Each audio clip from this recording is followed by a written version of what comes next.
Buenos días a todos y bienvenidos al segundo webinar del ciclo técnico que hemos programado con nuestro socio colaborador LEC y que de manera exclusiva para nuestros asociados nos está sirviendo para profundizar en el estudio sobre vehículo eléctrico que presentamos en el año pasado y en el webinar anterior, cuando estuvimos hablando de los efectos de la transición hacia el vehículo eléctrico, el primero de los efectos que se nombró precisamente fue China. Y por eso hoy vamos a profundizar en el impacto que los OEMs chinos están teniendo en el mercado europeo, ¿no? Y os recuerdo también que el día 1 de marzo vamos a celebrar un workshop también para tratar todos estos temas, pero de forma presencial en las oficinas de LEC en Madrid, y en el que trataremos a través de talleres prácticos con expertos y debatiremos pues, los distintos puntos de vista que tenemos todos, y también intentaremos trazar estrategia, ¿no?, relacionada con esto. Por eso, todos los que estéis interesados y que todavía no os habéis inscrito, por favor, hacerlo porque tenemos plazas limitadas. Y sin más, pues vamos a empezar con el webinar de hoy, que como os decía es sobre los OEM chinos, ¿no? Hablamos sobre qué efecto están teniendo los OEM chinos en nuestro mercado y cómo hemos contado con el mejor en el anterior webinar. Hoy lo hacemos lo mismo. Hoy contamos también con Cristóbal, la mayoría ya lo conocéis, pero por si acaso no, pues os cuento que es ingeniero informático y de IA por la Universidad Europea y MBA del IES, cuenta con una amplia carrera en consultoría y en 2022 se unió a la firma LEC, en la que es socio en la oficina de Madrid. Pues 45 minutos para ti, y para el resto ya sabéis que si tenéis alguna duda podéis utilizar nuestra herramienta de preguntas y respuestas y al final de la presentación intentamos responder todas. Pues de Buenos forma que días, voy. muchas gracias, Cilia. Voy a compartir mi pantalla. Vamos a ver. Y, estupendo. Bueno, pues como decía Cecilia, pues al final pensábamos que tenía sentido, después del evento que hicimos el año pasado y el webinar que hicimos hace un par de meses, hablar pues, sobre los efectos de la transición al vehículo eléctrico, en este caso del impacto de los fabricantes chinos en el mercado europeo, ¿no? Como todos veréis, si veis, vamos, si leéis las noticias, veis que están continuamente anunciando nuevos modelos, nuevas marcas que entran en Europa, en España, y bueno, y al final el objetivo de esta presentación es intentar explicar por qué está pasando esto y qué perspectivas hay desde un punto de vista de mercado, pero también desde un punto de vista de los proveedores, qué impacto puede tener y qué estrategias se pueden desarrollar pues, para minimizar o aprovechar el impacto de los fabricantes chinos, ¿no? Entonces, aquí ya me ha presentado Cecilia, así que voy a saltarme esta slide. Entonces, lo he estructurado en 4 bloques. Yo creo que es útil para los que no estuvisteis con el evento o en el webinar anterior hacer un recap del mercado, ¿vale? Que son los 2 primeros puntos, y luego ya entrar en detalle pues, en por qué están creciendo los fabricantes chinos, cuál es su estrategia para entrar en Europa y en España, qué perspectivas hay de crecimiento para ellos y qué pueden hacer los proveedores o los fabricantes europeos o americanos pues para mitigar este impacto o para aprovecharse de él, ¿no? Entonces, aquí hay un resumen a muy alto nivel. Voy a entrar en detalle en cada uno de los puntos y esto lo tenéis por si queréis en algún momento revisarlo, pues se os va a enviar y lo tenéis disponible en la web de Sarnauto, así que no me voy a parar aquí mucho tiempo. Entonces, yo creo que el primer punto es entender dónde estamos, ¿no? Y a veces es cuando vemos la producción mundial de vehículos, pues a veces sorprende que todavía estemos en niveles del año 2012-2013, después del COVID, ¿no? Entonces hay muchas explicaciones para esto.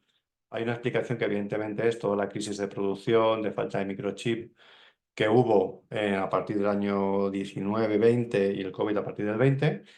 Pero también hay otra segunda explicación, y es que la transición al vehículo eléctrico está haciendo que el mercado sea más pequeño. ¿Por qué?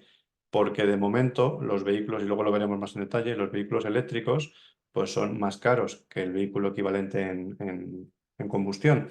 Por lo tanto, una vez que se pasan los primeros periodos de penetración de vehículo eléctrico, donde las personas más entusiastas o con más capacidad económica lo compran y llega o intenta llegar al mercado masivo, es cuando pues vemos las noticias que están pasando con el vehículo eléctrico, que parece que todas las previsiones se están rebajando porque eran muy optimistas, ¿no? Bueno, pues esto en parte también provoca que se vendan menos coches, porque cuando hay incertidumbre y el coche al final es una inversión que es muy relevante, es la segunda mayor inversión que hace una persona después de la vivienda, pues se piense mucho el comprarse un coche y quizás lo que hace es o aguantar más con el que tiene o usar otro tipo de transporte, como por ejemplo transporte coche compartido o básicamente usar taxis o transporte público que sustituyen el uso del vehículo, ¿no? Entonces, sí que parece que hay un efecto en el que a medio plazo no parece que se vayan a fabricar tantos coches como se fabricaron en la época dorada, ¿no? En el año 17 y 18. Y donde más está cayendo, por cierto, pues es en Europa. Si vemos por regiones, pues esta caída se ha producido básicamente en todas las regiones, hay unas más que en otras, ¿no? Pues en Europa sí que ha caído de forma bastante relevante. En cierta medida es porque Europa es la más estricta en la regulación y eso hace pues, que esa incertidumbre y esa necesidad de comprar un vehículo eléctrico hace pues, que la gente que no pueda acceder a ese vehículo eléctrico pues no lo compre y por lo tanto baje el nivel de matriculaciones, ¿no? En Estados Unidos parecido y en China pues también una ligera bajada, ¿no? Aquí lo que también lo que se ve es que en cuanto a las tecnologías, pues se ve cómo se incrementa el mix, digamos, de las tecnologías electrificadas, siendo pues el híbrido o el híbrido, el mild hybrid o la batería o el enchufable, los que más están creciendo, en detrimento básicamente del diésel y de la gasolina, ¿no? No en todos los mercados ocurre lo mismo, pero sí que es una tendencia significativa, ¿no? Lo que habría que estudiar es, bueno, esta bajada en vehículos vendidos, lo que he dicho antes, se está produciendo porque estamos pasando a la electrificación y hay gente que no puede acceder o porque hay unos sustitutivos como por ejemplo el coche compartido u otros medios que hacen que la gente necesite menos el coche en propiedad. Es una cosa que luego veremos. Lo que es curioso es que si cogemos los números de los vehículos vendidos para producidos a nivel mundial y lo vemos por los diferentes principales fabricantes y los ordenamos, ¿no? Pues los japoneses, coreanos o indios, los europeos, los chinos y los americanos, se ve una cosa que es curiosa, que es que de los americanos, el gran hasta ahora vencedor ha sido Tesla y también ha sido el gran impulsor de la electrificación, con todos los modelos que ha ido sacando hasta ahora y su estrategia de supercargadores y de accesibilidad, porque es la que más está bajando los precios para que la gente pueda acceder más al vehículo eléctrico. El segundo gran ganador, básicamente, son los chinos en este caso, más que los asiáticos, donde hay una gran compañía que es BYD, que luego entraremos en detalle y explicaremos un poco cómo son, que es la que más está creciendo en parte por la electrificación, pero hay otras muy grandes como GAC Group, por ejemplo, que también está creciendo, como los de FAO, que también es un ligero decrecimiento, pero aún así, en un entorno de crecimiento de mercado, este ligero decrecimiento es un crecimiento de cuota, básicamente porque están decreciendo menos que el mercado. Eh, o NIO, pero NIO es tan pequeñito que no es representativo que crezca tanto, ¿no? Y luego tenemos los europeos que todos están decreciendo, un poquito menos BMW, pero Renault, por ejemplo, Daimler o Stellantis, todos están decreciendo. Y de los asiáticos, pues tenemos, por ejemplo, un japonés y bueno, y Tata, los indios que están creciendo. Entonces parece que está habiendo una transición desde los fabricantes tradicionales, Ford, General Motors, Daimler, Renault, Stellantis, hacia los nuevos entrantes, que en este caso es Tesla, en este caso son los chinos y algún asiático, ¿no? Y esta tendencia es curiosa porque explica, pues, es el camino que hemos abierto para que los fabricantes chinos, pues, entren al mercado. Al final están liderando las ventas, están liderando la tecnología y están liderando el número de modelos y de coches que ponen en el mercado, que luego veremos. ¿Y esto por qué está pasando? Al final porque la transición al vehículo eléctrico, eh, y luego entraremos en detalle, está generando pues, que los mercados lo adopten en función de la regulación que tiene cada mercado, ¿no? Entonces, a nivel global sí que está creciendo, evidentemente, el número de vehículos eléctricos vendidos, porque al final toda la industria está apostando por eso, aunque públicamente apuestan, aunque luego por detrás no hay una apuesta tan clara, pero sí que públicamente apuestan. China es la gran valedora del vehículo eléctrico porque saben que si el vehículo eléctrico triunfa, ellos van a dominar el mercado de la automoción, por lo tanto, son los principales que impulsan. Y Europa, que lo que está haciendo es con una regulación muy restrictiva, que al final pues tienes la fecha 2035 como fecha para dejar, digamos, de vender vehículos de combustión que utilicen combustibles no renovables, porque sí que es cierto que los renovables se van a poder seguir vendiendo, pero los no renovables, y que a día de hoy son muy caros, pues está haciendo que pues, haya una transición, digamos, forzada hacia el vehículo eléctrico, ¿no? No tanto así en Estados Unidos, que hay una mayor libertad de mercado, una menor regulación de momento, y en China, que lo que es una apuesta de país. El vehículo eléctrico crece en China porque China, el gobierno chino quiere que eso crezca. Entonces da subsidios a sus propios dentro de China, pero también está subsidiando los coches para que sean más baratos y se puedan vender en otros mercados y sean competitivos y ganen cuota de mercado, que es lo que está pasando, en este caso, en Europa. ¿Qué más? Partimos de un crecimiento muy grande del vehículo eléctrico, que sobre todo se dio en 2020, 2021, y un poquito en 2019, en el que también había unas perspectivas muy relevantes y positivas por parte de los fabricantes y había supuestamente unos fondos europeos que iban a apoyar toda la transición verde. Por lo tanto, había unas perspectivas de penetración del vehículo eléctrico muy altas, había una gran apuesta, unas grandes inversiones y entonces se hicieron en ese momento pues, unas estimaciones de penetración muy agresivas, ¿no?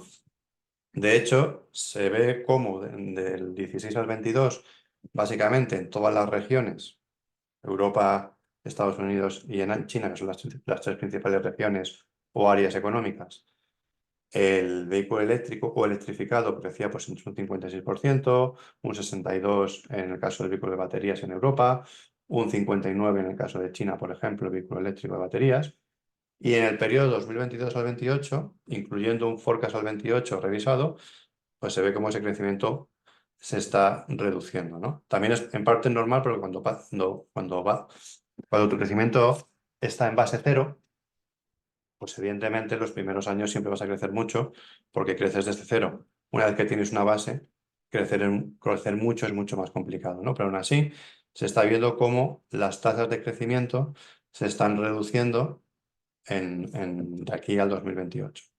Y esto, por ejemplo, se ve en este gráfico que hemos hecho, que es bastante ilustrativo y hemos comparado la proyección que se hizo en 2022 sobre penetración de coche eléctrico a nivel en Europa me refiero, esto es solamente Europa, y la previsión revisada en 2023. Lo tenemos que comparar ahora con la previsión revisada en 2024, ¿no? Pero ya se ve que para 2028 ya hay una bajada del 27% de penetración estimada del vehículo eléctrico, que son casi pues, 8 millones de vehículos menos. ¿Vale? Y esto se debe pues, a que lo que parece es que la curva de penetración se está alargando en el tiempo, es decir, se está retrasando. Cada año decimos que la penetración va a llegar en otro momento del futuro. Y esto está pasando por muchos motivos que ahora entraremos en detalle, ¿no? Y de hecho, si vemos los anuncios que ha hecho Tesla, que ha hecho Volvo, que han hecho los principales fabricantes, Volkswagen, Stellantis, sobre coche eléctrico, por diferentes motivos, y ahora entraremos un poco en detalle, están revisando sus previsiones, ¿no? Pues, por ejemplo, Tesla dice que va a vender menos vehículo eléctrico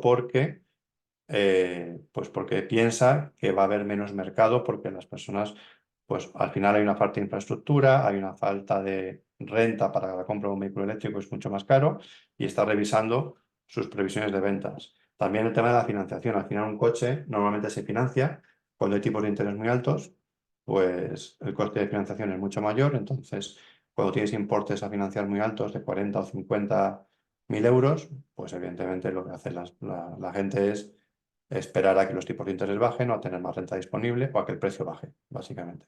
Y esto le está pasando a todos.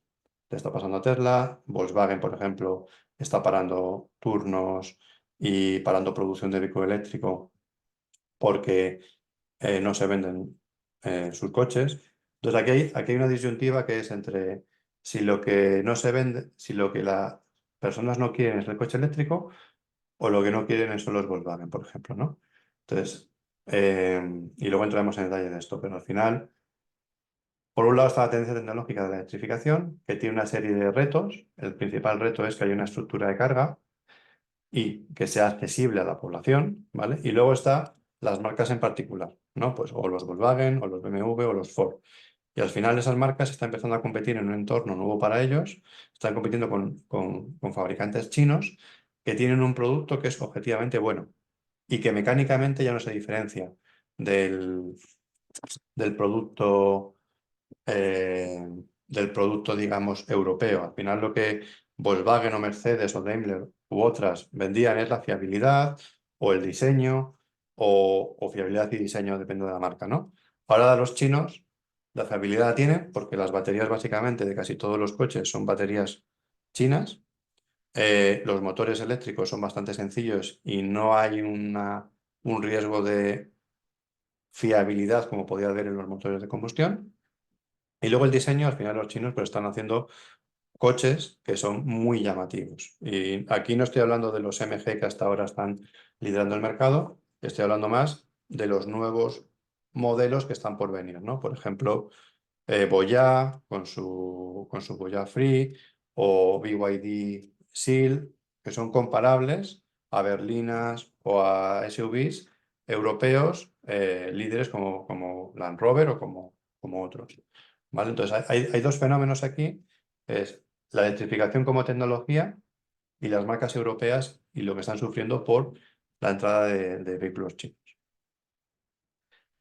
Como os decía, si hablamos de la tecnología, el principal o uno de los principales frenos para la adopción del vehículo eléctrico es la carga, ¿vale? Entonces, si tenemos en cuenta las estimaciones, por ejemplo, que ha hecho la Unión Europea de cuántos coches eléctricos debería haber en cada país, y en este caso también en España, pues de aquí a 2035 tendríamos que incrementar en 11 veces el número de cargadores que hay en Europa y en 20 veces el número de cargadores que hay en España, para poder atender a esa demanda estimada a 2035, ¿vale?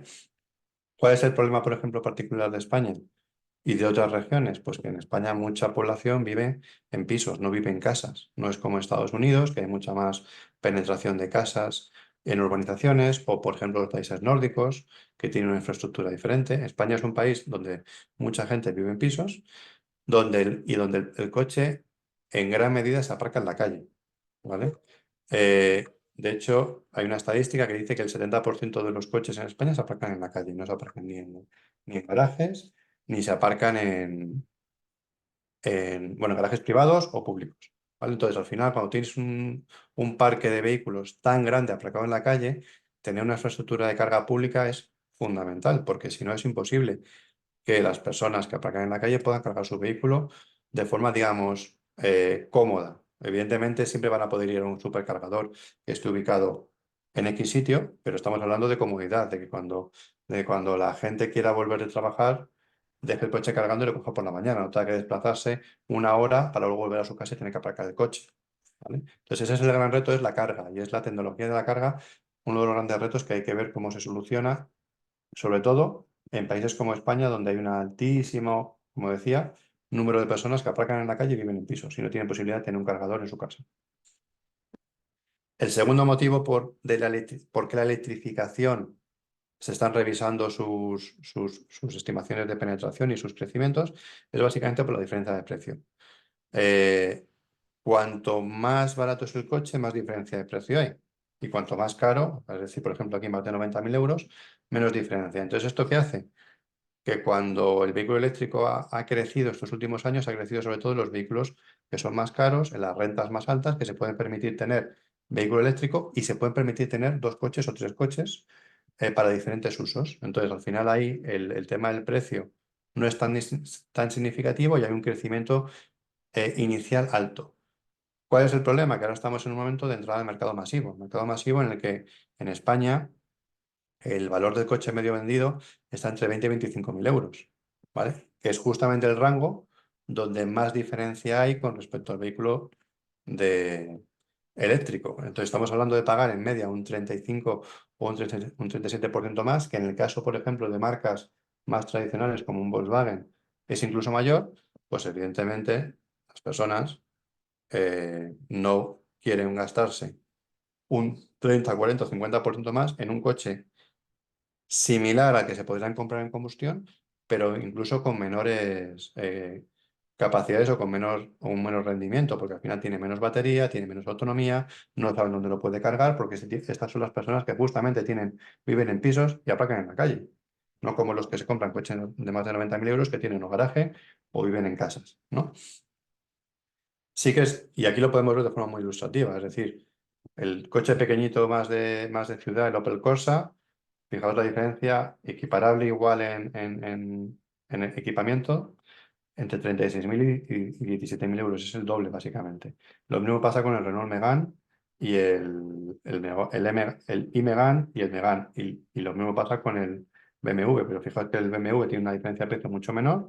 Evidentemente luego está el tema de las ayudas que ayudan a minimizar la diferencia de precio, pero aún así, incluso con ayudas, en un Opel Corsa, en un Renault, estamos hablando de pagar prácticamente el doble por el mismo coche, con luego el reto de no poder cargarlo, ¿no? Entonces, el precio es uno de los factores fundamentales por el que se están revisando las previsiones del vehículo eléctrico, porque al final mucha gente que compra un coche lo tiene que financiar y con entornos de interés altos, o tipos de interés alto, pues la gente no quiere gastar más en un coche que además no va a poder usar como uno de combustible, ¿no? Y esto es un poco, y con un entorno de inflación en la que los costes están subiendo por encima de lo que suben los salarios y los tipos de interés en máximos, pues ese acceso a la financiación no existe y las personas pues lo que hacen básicamente es eh, retrasar la compra o no comprar o comprar segunda mano, ¿no? Y esto se ve, por ejemplo, en Europa, también se ve en España, porque al final el precio medio de los coches está subiendo. Fijaos cómo ha subido desde el 2015 hasta el 2023, de 28.000 a 32.000 euros, ¿vale? Es un incremento bastante medio, bastante alto. Y eso hace pues, que muchos de los coches que la gente compraba más, que son los coches económicos, pues son los que se dejen de vender o compren sustitutivos, que esta es la segunda parte del discurso, ¿no? Si nos creemos la transición al vehículo eléctrico y nos creemos que esto va hacia allí, pues evidentemente las personas dicen, bueno, pues entonces ahora en vez de comprarme un Volkswagen me voy a comprar un MG, o en vez de comprarme un Stellantis, o sea, un Peugeot o un Citroën, pues me voy a comprar un BYD, por ejemplo. Y esto es lo que estamos poniendo en juego. Es decir, hay un segmento de población que tiene dificultad para acceder al vehículo eléctrico y mientras los precios no bajen y no haya infraestructura de carga, primero van a retrasar la compra y segundo, si quieren comprarlo porque necesitan o porque piensan que el coche eléctrico es parte del futuro, pues van a irse a vehículos más accesibles. Y estamos hablando de que eso básicamente es el 50% del mercado. Es decir, estamos poniendo en riesgo el 50% del mercado en España y en Europa de vehículos. ¿Vale? Otra consecuencia que hemos comentado, bueno, a la vez que las personas pueden optar por vehículos más baratos, pues también pueden optar por mantener más tiempo el vehículo actual que tienen de combustión. ¿Cuál es el problema? Que la edad media cada vez está aumentando más y sí, está aumentando en Europa de 10,7 a 12 y está aumentando mucho más en España, de 11 a 13,5, haciendo que al final la mayoría de vehículos que circulan sean vehículos mucho más contaminantes que sus equivalentes nuevos en combustión o evidentemente que los eléctricos, ¿no? Estamos haciendo que el parque sea más antiguo y que en media contamine más porque no estamos consiguiendo hacer que se renueve al ritmo que deberíamos, ¿no? ¿Por qué? Por la inaccesibilidad al vehículo eléctrico. Afortunadamente, los chinos se han dado cuenta de esto y han dicho, bueno, como yo soy un país, que soy un régimen donde yo tengo una visión a muy largo plazo, a 25 años no hay democracia, es un régimen que lo que dice es establece unas prioridades, ¿no? Como cualquier dictadura. Y esas prioridades son las que apuestan para los próximos años, ¿no? Dicen, bueno, pues yo quiero apostar por el liderazgo chino en el vehículo eléctrico. Eh, entonces, aquí, por ejemplo, veis, en el año 2019 las ventas de vehículos eléctricos por geografía, por donde se produjeron, fijaos que China estaba más o menos al nivel de Europa, poco parecido al nivel de Norteamérica, y ahora en el año 22, por ejemplo, ahora que ve el 23, básicamente China es tanto como América y Europa, más o menos, ¿vale? Fijaos el crecimiento que ha tenido China. China está creciendo un 60% anual, ¿vale? Es una auténtica bestialidad. ¿Por qué? Porque tiene una prioridad como país de liderar una industria que perdieron hace tiempo. La industria de la combustión, China perdió el liderazgo porque evidentemente no tenía ni los medios económicos, ni la tecnología, ni el conocimiento. Y ahora que han tenido un montón de joint ventures con todos los fabricantes europeos que han estado ansiosos por entrar en China, han aprendido a fabricar coches, han aprendido a fabricar, eh, perdón, a diseñar los coches de forma atractiva y encima controlan toda la cadena de valor de las baterías, desde la producción o la minería de las tierras, del litio, tierras raras, cobalto, etcétera, hasta el ensamblaje y la química de las baterías, ¿vale? Por lo cual tienen una posición de liderazgo y no están sujetos a las leyes de mercado, ¿no? Entonces, esto es una discusión que luego entraremos, pero al final los fabricantes chinos son fabricantes, sí, que cada uno tiene una empresa, cada uno tiene una marca, pero todos pertenecen en esencia o están controlados por el gobierno chino. Y China, bajo su prioridad de desarrollo de vehículo eléctrico, está dando subsidios y ayudas a todas las marcas para que bajen sus costes, más allá de que luego no cumplan con legislación laboral, que paguen poco a sus empleados. O sea, más allá de que las condiciones de fabricación en China sean más beneficiosas para tener unos costes menores, más allá de eso, encima están subsidiando a las empresas para que encima sean más competitivas. Con lo cual, cuando llegan a un mercado como el europeo, donde tenemos una legislación mucho más restrictiva, donde no tenemos ayudas de Estado, por ejemplo, a los fabricantes, y los costes en sí son mucho mayores que en China, por el estado de bienestar, entre otras cosas, pues hace que los productos no sean competitivos y hace que los vehículos chinos, en un entorno donde ya hemos dicho que el principal freno, aparte de la red de cargador, la infraestructura de carga, es el precio, estén ganando ventaja. Y es lo que están haciendo y es lo que van a seguir haciendo, a no ser que Europa legisle pues, de otra manera, ¿no? Y también, fijaos, es curioso, este liderazgo que acabo de decir de China. China, a nivel mundial, de todos los coches que se producen, solo representa el 6% de las exportaciones, ¿vale? Los coches producidos en China. Pero es el 31% de los coches eléctricos, ¿vale? Y de esos, el 70% van a Europa. O sea, China básicamente está inundando el mercado europeo con las marcas como BYD, como MG y como muchas que están viniendo, como Chery, Omoda, Yaeco, todas, que al final son todas de diferentes entidades o grupos empresariales, pero todas con el mismo objetivo, ¿vale? Diferentes modelos, diferentes diseños, pero el mismo objetivo. Los chinos están claramente liderando de la industria del vehículo eléctrico y su objetivo como país es seguir liderando esa industria. Y de hecho, cuando vemos, por ejemplo, las evoluciones de los coches vendidos a nivel mundial, pues básicamente los que ganan son Tesla, porque Tesla es el gran disruptor del vehículo eléctrico, y los chinos. Y todos los europeos o los tradicionales, incluyendo algunos asiáticos, como puede ser, por ejemplo, Toyota, eh, están perdiendo cuota, por lo menos, a día de hoy. Otra cosa es lo que pase a futuro.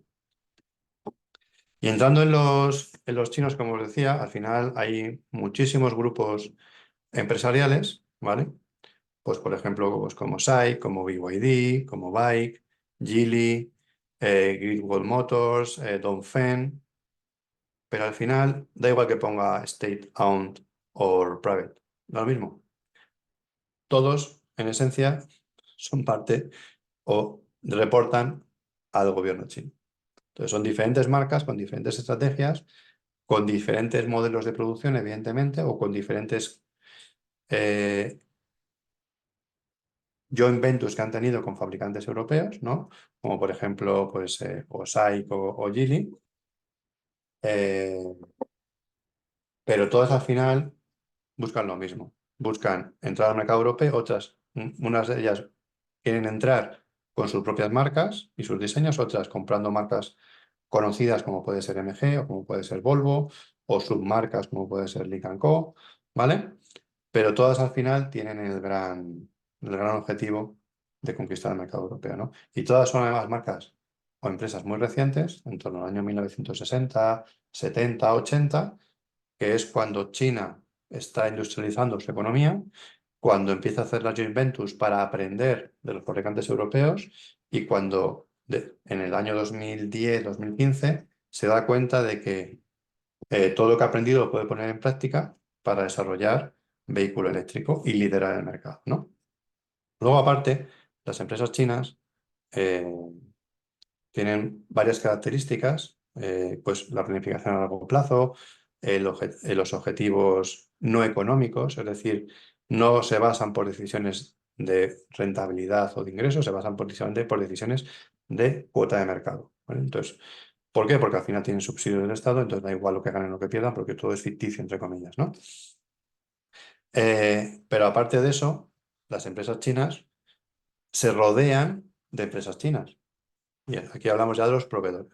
Pues todos los fabricantes, excepto en casos muy puntuales en los que pueda haber proveedores que sean punteros en algún tipo de tecnología o en algún tipo de componente que las empresas chinas no hayan podido aprender porque no han tenido una joint venture, que en ese caso sí que proveen a los fabricantes chinos, pero son las que menos, son los que menos. La mayoría de proveedores de todos estos grupos son empresas fabricantes chinas, perdón, son proveedores chinos que se mueven con ellos, ¿vale? También esto explica por qué son tan competitivos. Es decir, al final no solo es SAIC, por ejemplo, la que ensambla el coche con partes de diferentes proveedores, que esos proveedores también son muy competitivos en precio, porque al final son todos chinos, bajo el mismo esquema, y hace que el conjunto, una vez ensamblado, sea muy competitivo, ¿vale? Entonces, al final no solamente es la marca SAIC o BYD, es todo su ecosistema alrededor, sigue el mismo patrón de comportamiento, y eso hace que sea muy complicado a los proveedores europeos o los proveedores americanos poder competir o entrar en fabricar para empresas chinas. Y este es el gran riesgo, más allá de que los fabricantes, los OEMs chinos, entren al mercado europeo y desplacen a las marcas tradicionales, y eso suponga, pues que básicamente todos los proveedores que venden las marcas tradicionales ven cómo su mercado se reduce, porque el número de vehículos de las marcas tradicionales europeas baja, sino que además esas nuevas marcas, lo que se están rodeando de un ecosistema chino que lo que está haciendo es que no haya oportunidades para captar ese mercado nuevo que están capturando, digamos, los chinos, ¿no? Aquí tenéis una lista con muchas más empresas, pero como os digo, al final da igual que ponga state-owned o no, o no, porque todo da igual. Dónde está el headquarters, cuándo se fundó, cuál es la descripción, eh, etcétera. Sí que es cierto que es interesante ver los ingresos y el volumen y el crecimiento, pero al final cada una lo que se representa es una estrategia diferente de modelo de producción y de tecnología para entrar al mercado europeo y chino, ¿vale? ¿Y por qué lo están haciendo?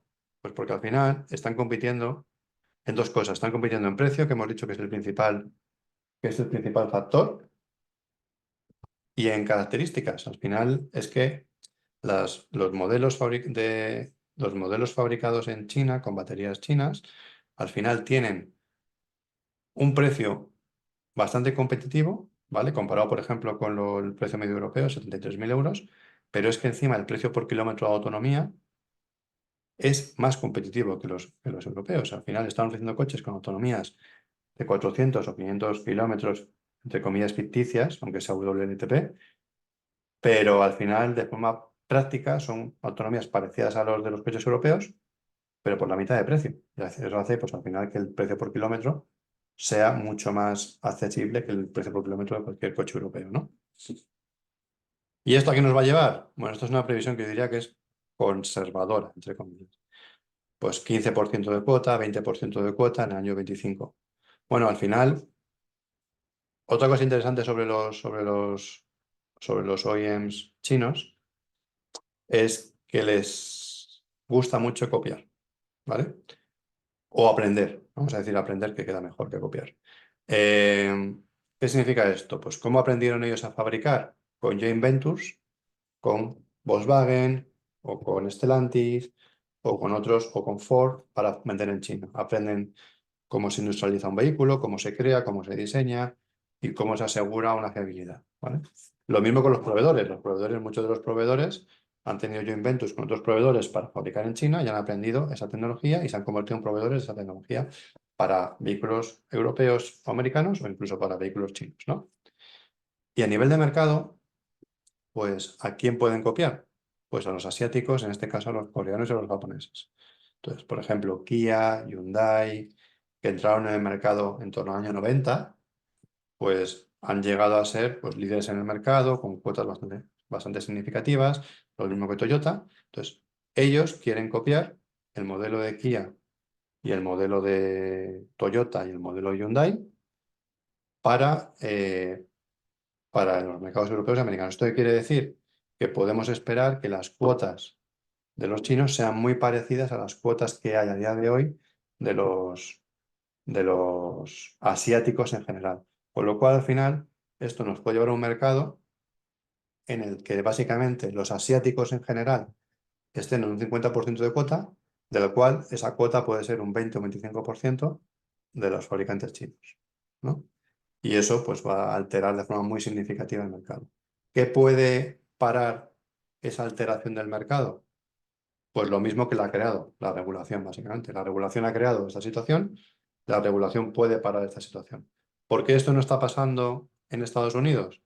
Pues porque en Estados Unidos los fabricantes chinos tienen unas tasas de importación del 28%, que aunque no son un gran freno para ellos, porque como os digo, tienen subsidios y simplemente lo que tienen que hacer es que eso se lo subsidie el gobierno chino y solventarlo, no pasa nada. Pero en Europa, no. En Europa tenemos un 10% de tasa de importación, haciendo que incluso con un 10% de sobrecoste sean extremadamente competitivos, ¿no? ¿Cuál es el problema con Europa? Que tenemos muchos intereses enfrentados en diferentes industrias con China, ¿no? Entonces, si Europa intenta pues, poner una mayor tasa de importación a los chinos, pues los chinos querrán poner tasas de importación, por ejemplo, a toda la tecnología alemana o a toda la tecnología francesa, y eso hará pues que al final, por favorecer unas industrias que pensamos que son más críticas o que tienen más peso, por lo menos a nivel de notoriedad, estamos penalizando otra industria como por ejemplo es la automoción, ¿vale? Entonces sí que es cierto que la regulación o la legislación debería contemplar esto, pero yo, no, yo soy bastante pesimista de los grados de libertad que puede tener Europa para compensar esto con tasas de importación. Pues al final, un poco en resumen de lo que hemos hablado con los chinos, primero, han tomado el control sobre toda la cadena de valor del vehículo eléctrico. Controlan absolutamente todo. De hecho, el mayor fabricante de baterías, aparte de los coreanos LG y Samsung, son los chinos, con entre otros CATL. Eh, y muchos de los fabricantes europeos tienen baterías chinas, ¿vale? Incluso sí, bueno, está la discusión, bueno, pero estamos haciendo gigafactorías, sí, pero esas gigafactorías, muchos de la química o de las celdas en sí vienen de China, aunque luego aquí se ensamblen o se haga el battery box o se haga el BMS o lo que sea, ¿vale? Segundo, en sí las fabricantes chinos están como estrategia, lo que quieren hacer es conquistar Europa, que es lo que les estamos dejando. En América no tienen tanta cuota porque no les dejan tanto, pero en Europa, como tenemos las puertas abiertas, pues están intentando hacer lo que les hemos dejado hacer, que es básicamente conquistar, ¿vale? Eh, y luego, aparte, lo que os he dicho, China tiene, al final hay una gran diferencia competitiva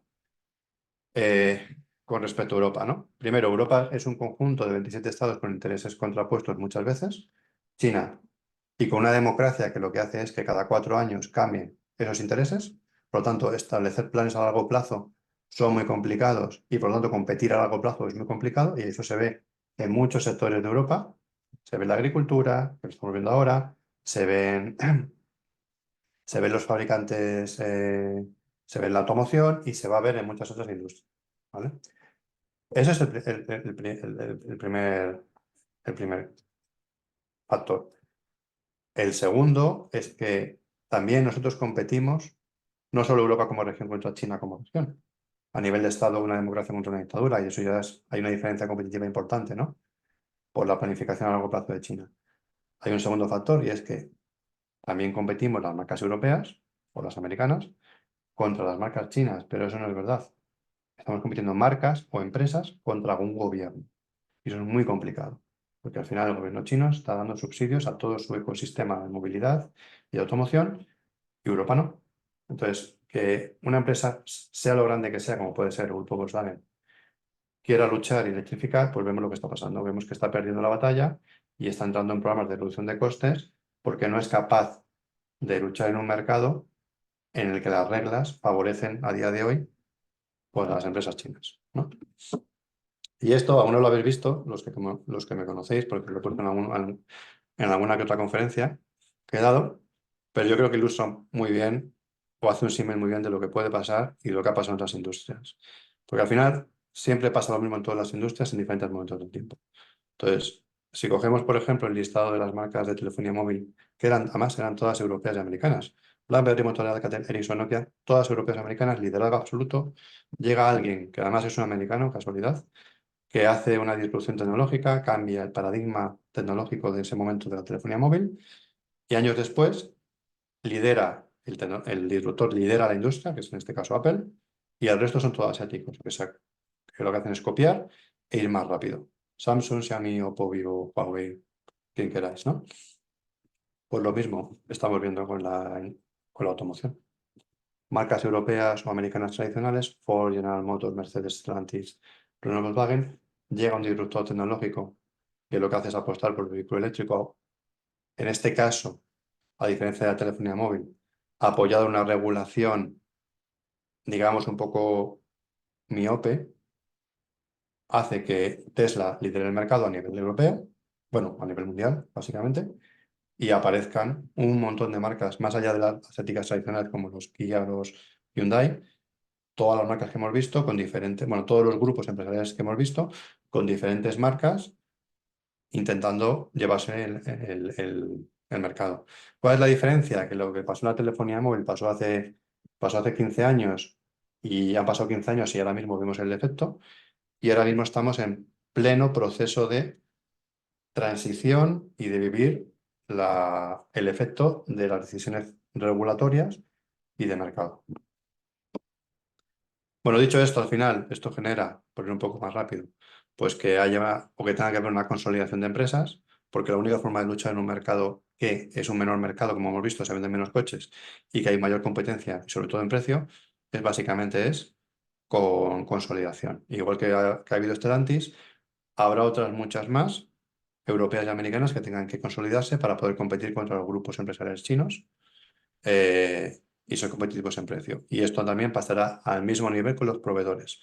Proveedores pequeños no son capaces de competir en un mercado mucho más pequeño y o se consolidan o desaparecerán, básicamente. ¿No? Y entonces, ya por terminar, me quedan un par de slides. ¿Cuál es la respuesta que están dando los OEMs europeos aparte de esa consolidación? ¿No? Hemos visto, ¿no?, que hay un cambio CLV, que hay mucha presión competitiva de los chinos, que hay unos tipos de interés más altos que hacen que se vendan menos coches porque se pueden financiar menos. Y encima, añadido a esto, muchos países como Alemania están quitando los subsidios al vehículo eléctrico. ¿Por qué? Porque tienen que ahorrar costes, porque tienen unas tasas o sea, una deuda disparada, ¿no? O un déficit disparado, perdón. Pues esto está generando que en este entorno pues, haya fabricantes como Volkswagen que estén implementando grandes programas de reducción de costes. En este caso, de 10.000 millones de euros quiere ahorrar para 2026 y estos 10.000 millones de euros, evidentemente una parte serán empleados, pues como con aquí, administrativos, etcétera, pero mucho de esto va a ir a los proveedores. Esos 10.000 millones de euros de ahorro van a ir hacia atrás en la cadena y van a decir, todos los proveedores de Volkswagen tenéis que reducir costes porque tengo que ser más competitivo. ¿Vale? ¿Cuál es el problema?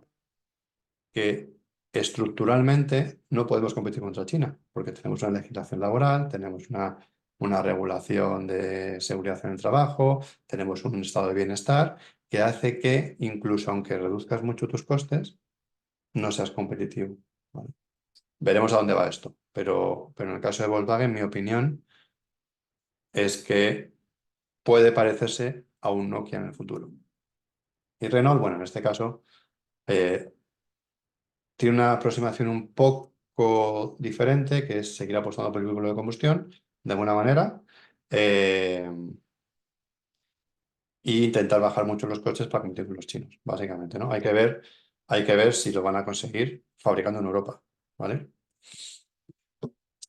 La pregunta, ¿cuál es? Si seguimos en la vía de la electrificación, sabiendo que hay alternativas, como pueden ser los combustibles sintéticos o el hidrógeno, que quizá Europa a medio plazo debería apostar por esas tecnologías para mantener, sobre todo, aunque no sean tan eficientes como la electrificación, pero básicamente para mantener el liderazgo tecnológico industrial. A día de hoy, las baterías o la cadena de valor de las baterías, pues básicamente eh, está dominada por China o por los asiáticos.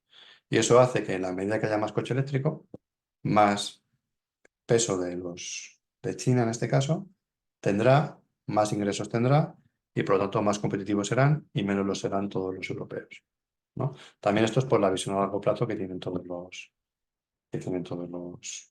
chinos en este caso, ¿no? Y esto ya, justo por terminar, eh, bueno, lo hemos llamado Connecting the Dots, ¿no? Pues al final la regulación ha creado un problema, ¿vale? Esa regulación ha hecho que entraran los vehículos, que se introdujeran de forma muy agresiva vehículos eléctricos, que haya nuevos OEMs, que estos son nuevos OEMs que son chinos, cuenten con nuevos proveedores y que por lo tanto los proveedores tengan una mayor presión. Eso es un camino, ¿no? Otro camino que ha habido, ¿cuál es? Pues esa regulación ha hecho que haya que hacer inversiones muy altas en electrificar. Inversiones, por cierto, que no están teniendo retorno porque el mercado no está creciendo como se supone que iba a crecer. ¿Esto qué hace? Que los OEMs europeos y americanos tengan problemas de rentabilidad y esa rentabilidad al final, ¿a quién se la van a exigir? A los proveedores españoles, europeos o donde sea. O, por otro lado, se van a consolidar y al tener un mayor poder de compra van a reducir posiblemente proveedores, va a reducirse el mercado y haya mayor presión en los proveedores. Tercer efecto, la incertidumbre. Esta regulación, como es una regulación que está diseñada desde el punto de vista sin tener en cuenta el mercado o sin tener en cuenta la tecnología, es decir, al final se está poniendo una tecnología que todavía no está madura o necesita tiempo para madurar. Eso crea incertidumbre, eso hace también que las inversiones que se han hecho no tengan retorno, hacen que los ingresos, que los volúmenes decrezcan, que es lo que hemos hablado antes. ¿Por qué? Porque la gente no quiere comprarse algo que no sabe si va a poder usar o que a día de hoy no es competitivo. Y eso al final, esos volúmenes que decrecen, llevan a una mayor presión para los proveedores. Luego tenemos aquí en el anexo, que luego lo podéis consultar si queréis, las fichas de todos los fabricantes chinos, etcétera. Pero como vamos ya, nos quedan 10 minutos, paro y así me podéis hacer las preguntas que consideréis oportunas.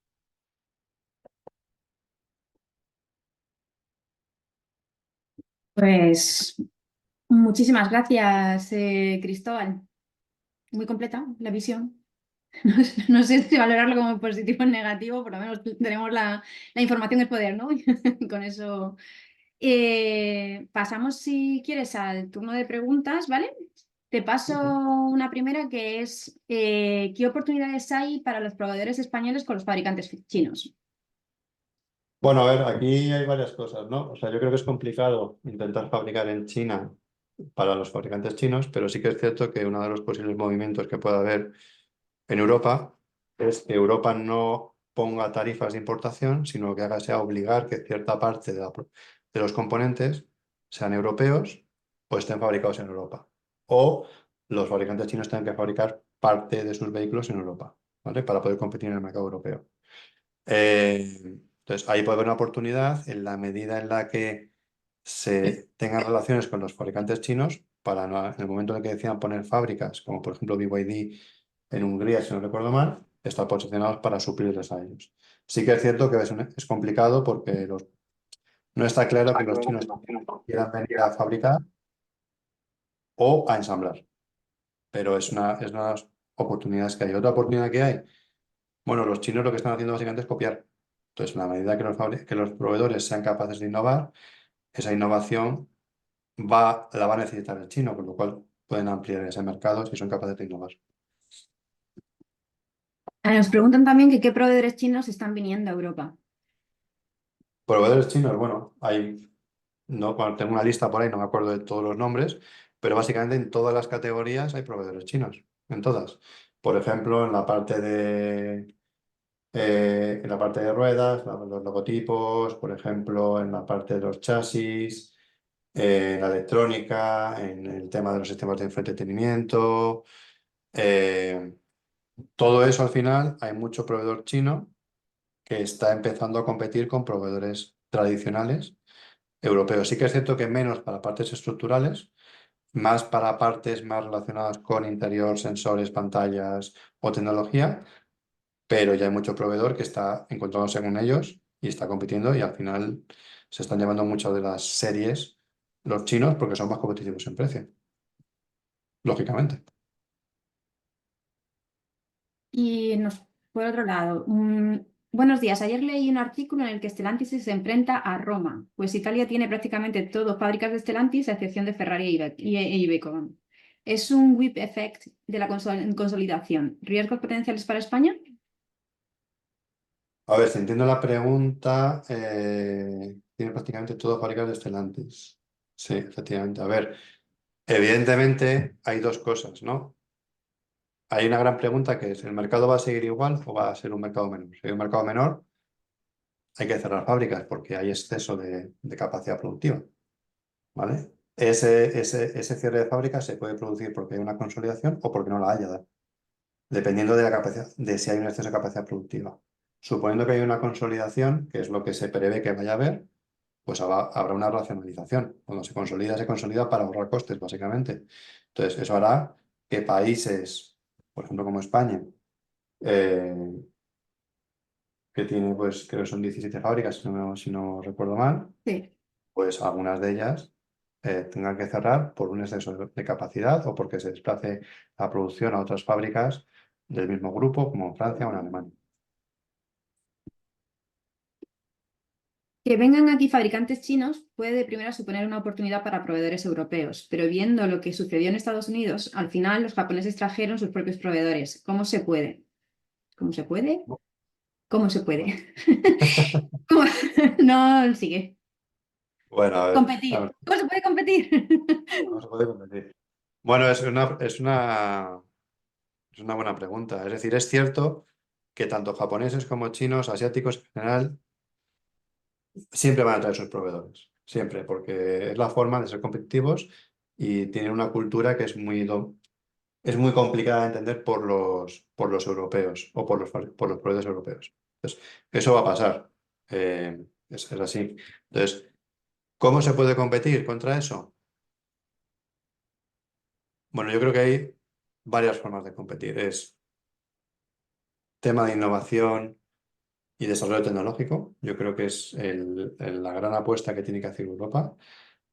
Y en áreas en las que todavía no, es decir, en áreas que a día de hoy no es una prioridad. Es decir, intentar ahora competir en innovación en vehículo eléctrico, creo que es un tren que ya está pasado porque ya está la tecnología desarrollada y lo dominan los chinos y va a ser complicado. Ahora bien, si preveemos, por ejemplo, que el futuro va a haber parte de vehículo de hidrógeno o va a haber parte, por ejemplo, de vehículo, digamos, con combustible renovable, ahí hay unas series de innovaciones que se pueden desarrollar y que pueden generar un nicho de mercado para estos proveedores.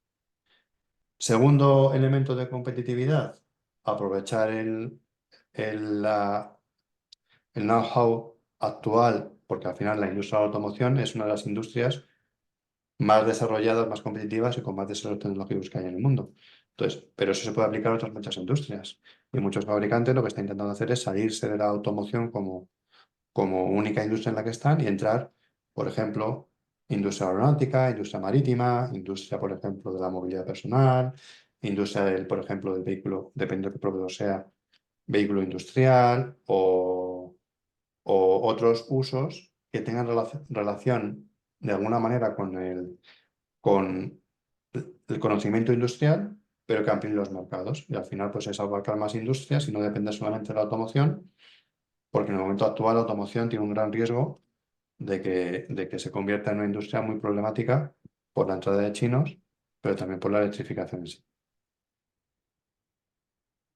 Simplemente por, ya que estamos hablando, ¿no? Por el tema real y una de las cosas que decían era, si es, o sea, yo peligro que vengan las plantas chinas aquí, no, vale, perfecto, porque es igual que tenemos de todo tipo, ¿no? En España por lo menos, me refiero a España, ¿eh? En España no tenemos marca española, o sea que cualquiera que venga y quiera fabricar, estupendo, pero siempre que aprendamos de errores pasados, porque nos pasaba también precisamente lo que ponían de ejemplo de Estados Unidos, cuando el tema de Nissan se vieron afectados proveedores, pero no era lo mismo que si se hubiera afectado, yo que sé, una planta de Stellantis. Entonces ahí cuando hicimos cuentas, realmente pasaba lo que estaban diciendo, que es que se traía mucho de fuera y ensamblaban aquí. Entonces, si aprendiéramos de eso y lo que se intentara es al mismo tiempo de traer aquí una planta de producción, desarrollar ecosistema nacional, eso sería ganar. Y por el otro lado, estoy totalmente de acuerdo en que la tecnología de baterías, por lo menos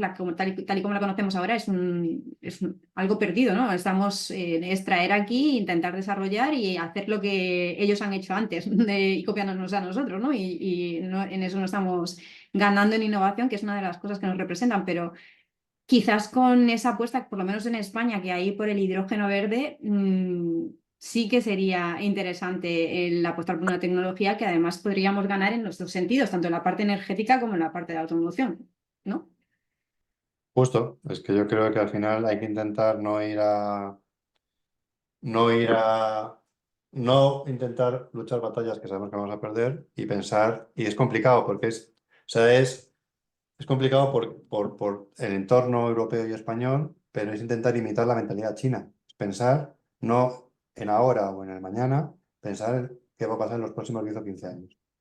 Entonces es la única forma que Europa como región, o España como país, o los proveedores españoles o los europeos puedan subsistir es pensando a largo plazo. Y eso es muy complicado, ¿no? Porque pensar a largo plazo sin tener ayudas del Estado como tiene China y sujeto a, digamos, al inversor, al mercado que te dice que tiene tanta rentabilidad es súper complicado.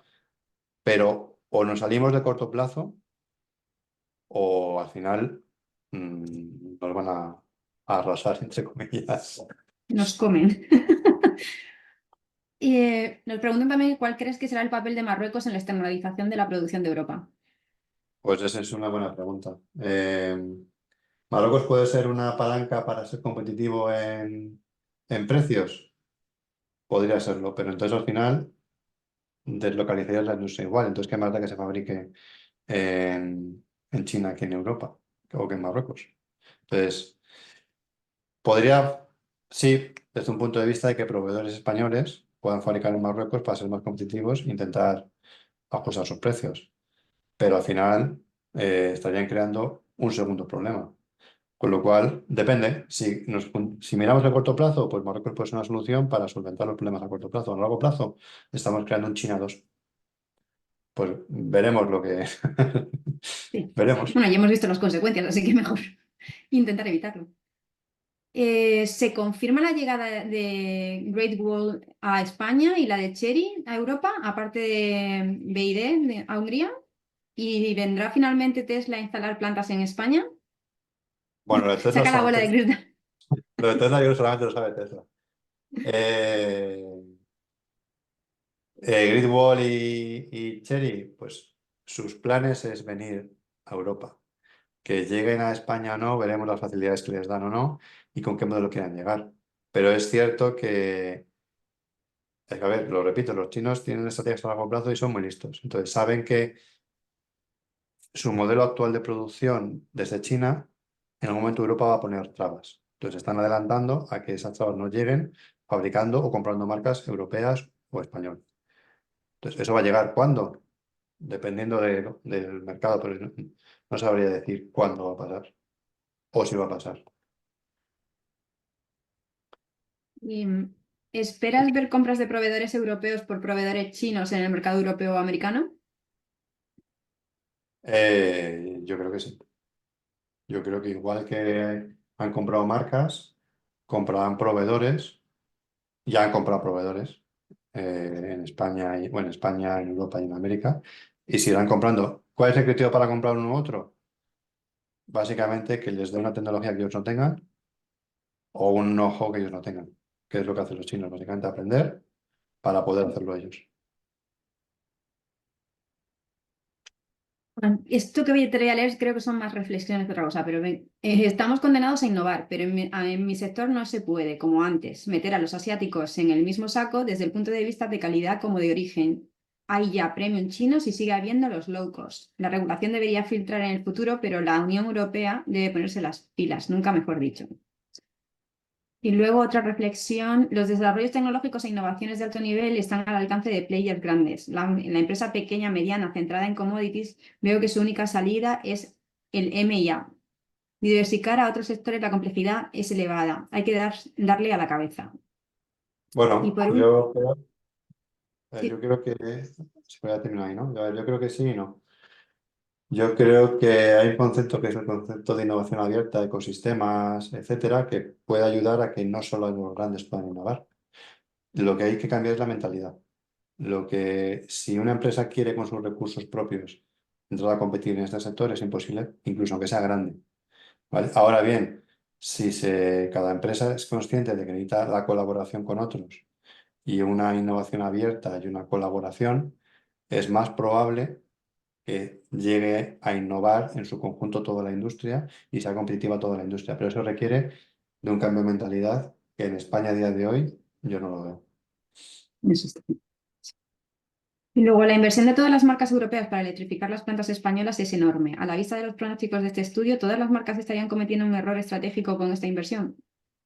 Bueno, no están, lo han cometido y siguen en ello. O sea, es decir, de hecho, vamos a ir, no porque lo diga yo, pero si leemos las noticias de los últimos meses, todas las marcas están cuestionando las inversiones. Es más, si vemos la evolución en bolsa de las principales marcas, vemos cómo está bajando, pero incluso Tesla, que es la mayor eléctrica de todas, o sea, la mayor compañía de coches eléctricos, está bajando. ¿Por qué? Porque las previsiones de todas las marcas están bajando y Tesla es la primera que está reevaluando sus inversiones. Lo mismo que Volkswagen, está cerrando turnos, está cerrando plantas, lo mismo que Mercedes, todas están haciendo. Entonces, ¿es un error estratégico? Sí, se han metido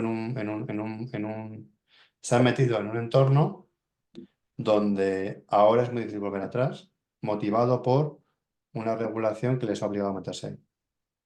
Bueno, Entonces, quizás fallamos otra vez en lo mismo, ¿no? El cortoplacismo. No estábamos pensando en las consecuencias que podríamos tener ni con esa visión de no cometer errores anteriores. Y luego, ¿qué le recomendarías a los eurodiputados para frenar esta tendencia? eh, pensamiento a largo plazo y tener un plan. Es decir, lo que no puede pasar es que cada 3 o 4 años o 5, dependiendo si es Europa, España, lo que sea, cambiemos de prioridades, hagamos anuncios estrambóticos. Eh, lo que tiene que haber es, queremos que España o Europa sea líder en el sector de automoción porque pensamos que es un pilar importante del estado de bienestar y de Europa. Pues entonces pensemos entre todos cómo a 20 años Europa puede liderar el sector de la automoción, qué tiene que hacer, qué prioridades qué tipo de proyectos tiene que desarrollar, qué ayudas o qué modelos de financiación se tienen que aprobar, es decir, imitar en la medida de lo posible al pensamiento chino, pero en Europa, porque es la única forma de luchar contra alguien que pisa a largo plazo. O pisas a largo plazo, o si vamos dando bandazos en el corto plazo, estamos muertos. En el largo plazo y pensando en fortalezas que tengamos, ¿no? Claro, no, es decir, al final, por ejemplo, esto pasó con Corea del Sur. Corea del Sur, eh, hace 40 años, era un país que comparado con España hace 40 años no era nada. Y ahora resulta que Corea del Sur es el mayor fabricante de baterías, es el mayor fabricante en telefonía móvil y es, por cierto, el mayor constructor de naval. ¿Por qué? Pues porque hace 40 años el gobierno de Corea del Sur decidió que Corea del Sur tenía que ser el líder en esos 3 sectores y apostó todo a eso. Pues ahora ahí vemos los resultados. Pero ¿qué pasa? Que hace falta que haya una continuidad, que hace falta que haya una clara apuesta por todos. Y a día de hoy, con el clima político que hay, es casi imposible. Pues nada, dicho está.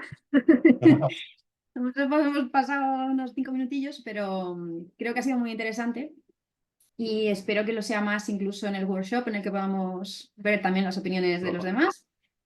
Así que nada, terminamos aquí, os invito a eso, a que os registréis al próximo workshop del 1 de marzo y también pues a la siguiente temática que tenemos dentro del ciclo, que será de e-fuels, también os mandaremos información en breve. Y muchísimas gracias, Cristóbal, de nuevo. A vosotros, un placer estar aquí. Adiós. Adiós.